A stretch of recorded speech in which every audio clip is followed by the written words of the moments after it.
오늘은 구약 성경에 이제 성전의 내부에 대해서 나누게 됩니다. 하나님께서는 구약 시대에 하나님의 성전에 대해서 지으라고 하셨고 그 내부의 모습이 어떠함을 알려주셨습니다. 사실은 하나님은 영이시기 때문에 거하실 장소가 필요가 없습니다. 그런데 굳이 성전을 지으라고 하셨습니다. 그것은 하나님을 위해서가 아니라 우리를 위해서였습니다.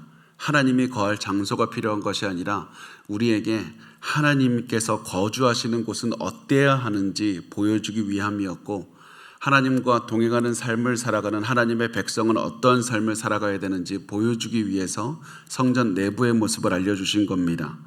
그래서 성전 내부의 모양을 하나하나 꾸미게 하시면서 하나님의 거주하시는 곳은 이런 모양이다, 그것을 알려주셨습니다. 이제 우리 잘 알고 있습니다. 솔로몬의 성전, 그거 우리 필요 없습니다. 이제 신약시대에 되고 또 예수님께서 오시고 이제 성령께서 우리 안에 거하시기 때문에 성전 건물은 필요가 없게 된 겁니다. 그런데 이 여전히 우리에게 구약 성경을 통해서 성전 내부를 보여주시면서 우리에게 계속해서 알려주시는 것은 성전 내부의 모습이 너희 모습이 되어야 된다. 성전 내부의 모습이 오늘을 살아가는 우리 마음의 모습이 되어야 된다는 것을 알려주고 있습니다. 그래서 오늘 우리가 솔로몬의 성전 여러 가지 모습이 있지만 그 중에서 4가지만 살펴보면서 오늘 우리의 모습이 이래야 된다는 것을 한번 생각해 보시고 결단하는 시간을 갖도록 하겠습니다. 첫 번째 우리가 봐야 될 것은 이 성전 입구에 있었던 2기둥입니다. 성전 입구에는 2기둥이 있었습니다. 이 2기둥은 노수로 만들었고 높이는 8m 정도로 굉장히 컸습니다. 이 보통 기둥은 지붕을 받치기 위해서 기둥을 둡니다. 그런데 이 2기둥은 기둥이 아니라 어떤 지붕이 아니라 그냥 세워뒀습니다. 이 입구의 좌우에 세워둔 겁니다. 왜냐하면 이 기둥은 무엇을 받치기 위해서 있었던 것이 아니라 상징적인 기능을 수행하기 때문에 그렇습니다. 이 2기둥이 상징했던 기능을 어디서 우리가 알 수 있냐면 이 기둥들에 새겨졌던 이름들에서 알 수가 있습니다. 이 이름들은 야긴과 보아스라는 이름이 새겨져 있었습니다. 야긴과 보아스가 이 기둥들에 새겨져 있었던 겁니다. 야긴의 의미는 무엇이냐면 그가 세우다라는 뜻입니다. 보아스는 능력이라는 뜻입니다. 야긴은 그가 세우고 보아스는 능력으로, 이런 뜻입니다.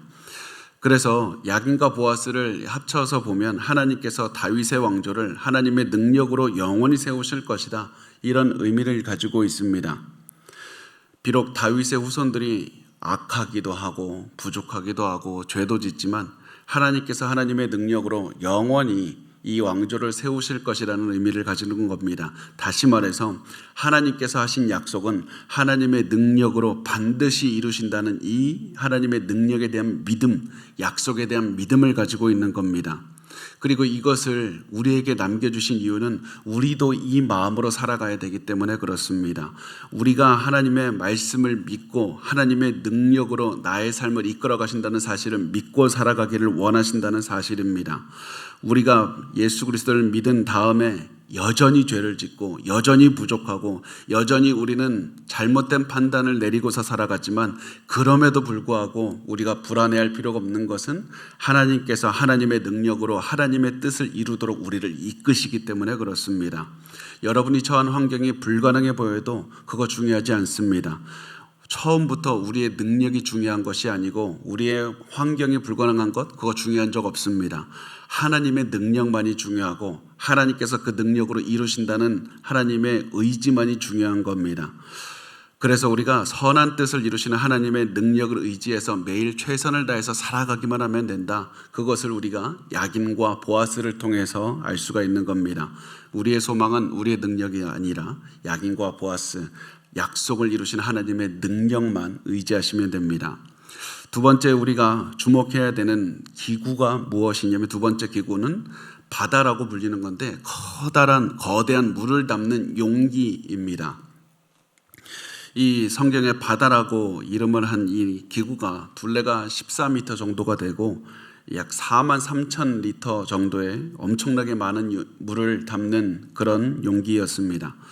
이렇게 많은 용기가 왜 필요한가 보면 깨끗하게 씻기 위해서입니다. 제사장들이 하나님 앞에 제사 지내기 위해서는 깨끗한 모습으로 나아가야 되기 때문에 하나님께서는 이렇게 많은 물을 두신 겁니다.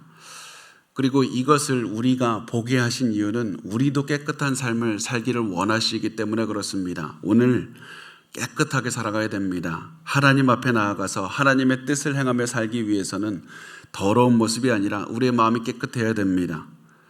그러면 우리 어떻게 해야 깨끗하게 될 수 있습니까? 우리는 다른 방법으로 되지 않고 그리스도를 믿음으로써 깨끗하게 되는 겁니다. 예수 그리스도를 믿기 때문에 우리의 모든 죄가 용서받고 깨끗하게 되는 겁니다. 그런데 문제는 우리가 예수 그리스도의 복음을 그 보혈을 믿은 다음에 깨끗하게 된 다음에 하나님의 하나님께 모든 죄를 용서받은 다음에도 계속해서 죄를 짓는다는 겁니다. 계속해서 오늘, 어제, 미래에도 계속해서 죄를 지을 겁니다. 이때 우리가 해야 되는 것은 회개하는 겁니다. 회개를 쉬면 안 됩니다. 하나님 앞에 있는 모든 죄를 용서해 달라고 기도해야 됩니다. 이때 우리가 절대로 건성으로 회개 기도해서는 안 됩니다. 죄 지은 것이 가슴 아파야 됩니다.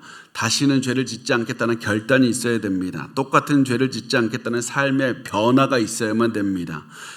우리가 그렇게 해서 회개 기도를 하면서 살아갈 때 하나님께서는 우리를 통해서 계속해서 하나님의 뜻을 이루어 주실 것이고 우리를 통해서 하나님의 영광을 보여주실 겁니다. 깨끗한 삶을 살아가는 것이 우리의 삶의 모습이어야만 됩니다. 그것이 두 번째입니다. 세 번째 우리가 주목해야 될 기구가 무엇이냐면 성전 안에 있었던 기구 금단입니다. 금단, 이 제단은 향기로운 향을 하나님께 올려드렸던 제단이었습니다. 제사장이 향을 태우기 위해서 이 단 앞에 서면 이 바로 앞에 뭐가 있었냐면 휘장이 있고 휘장 뒤에 뭐가 있냐면 언약궤, 이 언약궤 바로 앞에 서게 되는 겁니다. 그리고 언약궤가 상징하는 것이 무엇이냐면 하나님의 임재입니다.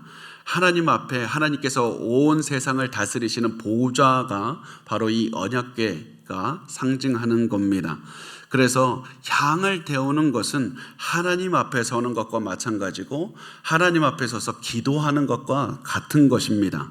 그래서 단에서 향이 하늘로 올라가는 것은 이 제사장의 기도가 하늘로 올라가는 것을 상징했습니다. 그리고 하나님께서는 그 기도를 들으시고 응답하신다는 사실을 알려주신 겁니다.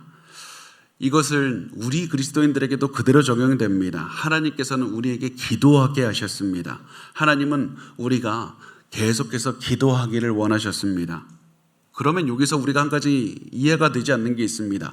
왜 굳이 기도해야 됩니까? 하나님 그냥 주시면 되지. 왜 우리가 기도하기를 원하셨습니까? 왜 우리에게 기도하게 하시고 응답해 주신다고 약속을 하십니까? 그 이유는 하나님이 우리와 대화하기를 원하시기 때문에 그렇습니다. 하나님은 우리와 친밀한 관계를 맺기 원하시는 하나님 아버지가 되십니다. 마치 자녀와 대화하기를 좋아하는 아버지처럼 하나님은 우리와 대화하기를 너무나도 즐거워하시는 겁니다. 그래서 하나님 앞에 우리가 무엇이 부족합니다 라고 가서 하나님 앞에 다 부족하다고 말씀드릴 때 하나님 그거 보고 기뻐하시고 우리에게 우리가 구한 것보다 더 많이 주시면서 그 우리가 기뻐하는 모습을 보고 더 기뻐하시는 분이 바로 하나님 아버지가 되십니다. 그래서 우리 그 하나님 아버지를 보면서 하나님 아버지 앞에 내가 대화해야 되겠다, 하나님 앞에 기도하는 하루를 보내시기 바랍니다. 우리에게 부족함이 느껴지지 않아도 내가 너무나도 기뻐도 좋은 일만 가득해도 계속 기도하시기 바랍니다. 하나님과 대화하면서 하나님은 그 대화를 통해서 여러분을 기뻐하면서 받아주시기 때문에 그렇습니다. 그것이 우리가 오늘 살아가야 되는 세 번째 모습입니다. 네 번째 우리가 주목해야 되는 기물은 상입니다. 상, 테이블, 금상입니다. 이 상은 진설병이라는 그 떡을 두기 위해서 둔 상이었습니다. 진설병은 하나님 앞에 두는 이 떡이었는데 이 12지파를 상징하는 12개의 떡을 이 상 위에 두었습니다. 그래서 하나님께서 12지파에 먹을 것을 다 베풀어 주신다, 그것을 상징하는 것이었습니다. 그리고 이것은 출애굽 시대 때로 올라갑니다. 거슬러 올라가면 출애굽한 이스라엘 백성이 광야에 있을 때도 만나 주시면서 먹여 주셨다. 그 하나님은 오늘 우리도 먹여 주신다. 우리에게 계속해서 먹여 주시니 오늘 우리 감사하며 살자. 이런 마음으로 이 상 앞에 떡을 두었던 겁니다. 그래서 하나님께서는 이스라엘 백성들의 삶의 기본이 되는 먹을 것을 주시니까 너 먹을 것에 걱정하지 마라. 하나님께 맡기고 너가 하나님의 뜻에 따라 살아가기를 원하셨던 겁니다. 먹을 것을 거둘 수 있을지 없을지 고민하지 말고 하나님의 뜻에 따라가는 것에 집중하며 살아가야 된다. 이것이 우리 삶의 모습이어야만 됩니다. 하나님께서는 우리 그리스도인들이 먹을 것, 입을 것 때문에 염려하기를 원치 않으십니다. 하나님께서는 단지 우리가 하나님의 뜻에 실천하며 살아가는 것을 중요하게 여기며 살아가기를 원하시는 것뿐입니다. 하나님의 말씀 따라 살아가기를 원하십니다. 내가 말씀을 따라 살아가면 내가 말씀 따라 살면 회사에서 잘릴 수도 있는데 말씀 따라 살면 내가 집안에서 내가 왕따를 당할 텐데 내가 말씀대로 살아가면 내가 오늘은 뭐 먹고 살아가나 이런 염려가 들 때도 있을 겁니다. 그런데 하나님께서는 이 떡에 대한 이 상에 대한 말씀을 보여주시면서 걱정하지 마라, 고민하지 마라. 하나님께서 너희를 먹이고 입히신다. 하나님 아버지께서 너희를 모든 먹을 것을 주시니까 고민하지 말고 하나님을 믿는 믿음으로 살아내라. 이런 말씀을 하고 있습니다. 우리가 그래서 이런 마음으로 오늘을 살았으면 좋겠습니다. 오늘 그래서 나눔 4가지를 정리하면 이렇습니다. 첫 번째, 하나님의 약속을 하나님의 능력으로 이루신다는 마음으로 살아내라. 두 번째, 회개하는 마음으로 매일 살아내야 됩니다. 세 번째, 기도하며 하나님과의 친밀한 관계를 누리시면서 사십시오. 네 번째, 매일 먹을 것과 입을 것을 하나님이 베풀어 주신다는 마음으로 하나님의 선한 뜻을 실천하는 데 집중하며 사시기 바랍니다. 이것이 오늘 여러분의 삶의 모습이셨으면 좋겠고, 이렇게 살아갈 때 하나님께서 여러분을 너무나도 기뻐하시는 아버지의 모습으로 여러분을 매일매일 인도하실 줄 믿습니다. 그 하나님을 믿고 오늘 하나님 안에서 하나님의 뜻을 행하며 살아가는 데 집중하시면서 하나님께서 주시는 많은 복을 넘치도록 체험하는 그런 삶을 사시길 바랍니다.